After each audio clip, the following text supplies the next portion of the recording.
Kad ovo sipam na rajčice, plodovi su golemi i nikad ne trunu.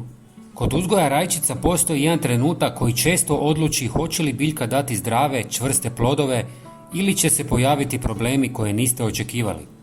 Mnogi se trude oko zalijevanja i sunca, ali zaborave na ono najvažnije, a to je što se događa u samom tlu i kako biljka primi hranjive tvari.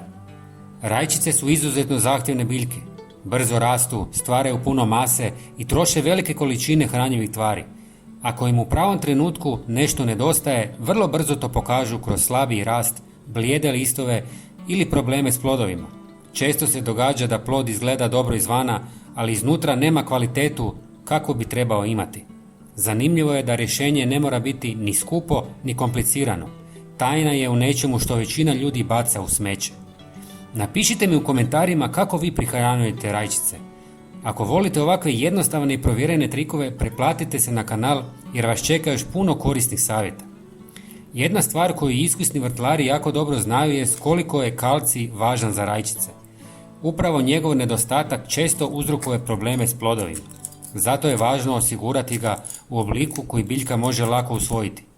Uzmite ljudske jaja i dobro ih sameljite u mlincu dok ne dobijete fini prah. Ljudske jaja su prirodan izvor kalcija koji je ključan za čvrstoću plodova i zdrav razvoj biljke.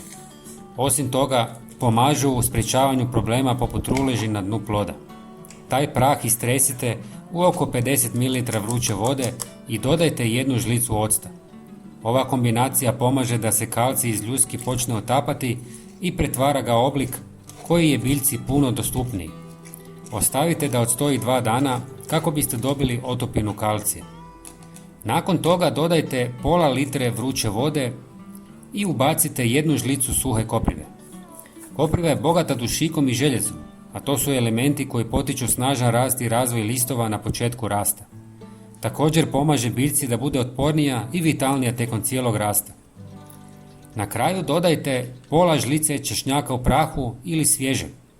Češnjak je poznat po svojim prirodnim zaštitnim svojstvima i štiti biljku od bolesti i štetnika. Djeluje i na tlo, tako da potiče zdravu mikrobiološku aktivnost. Sve dobro promiješajte i ostavite nekoliko sati da se sastojci otpuste u vodi. Kad je smjesa spremna, procijedite je i razredite sa još pola litre vode. Važno je da se ne zalijeva po listovima, nego direktno u tlo gdje biljka može najbolje iskoristiti ove hranjive tvari. Mnogi koji su isprobali ovu kombinaciju primijetili su da su im rajčice zdravije, plodovi čvršći, a biljke otpornije na vanjske utjecaje. Ako vam se sviđa ovakav sadržaj, podržite ga lajkom kako bi ga vidjelo što više ljudi. Hvala vam i vidimo se uskoro s novim savjetima. Pozdrav!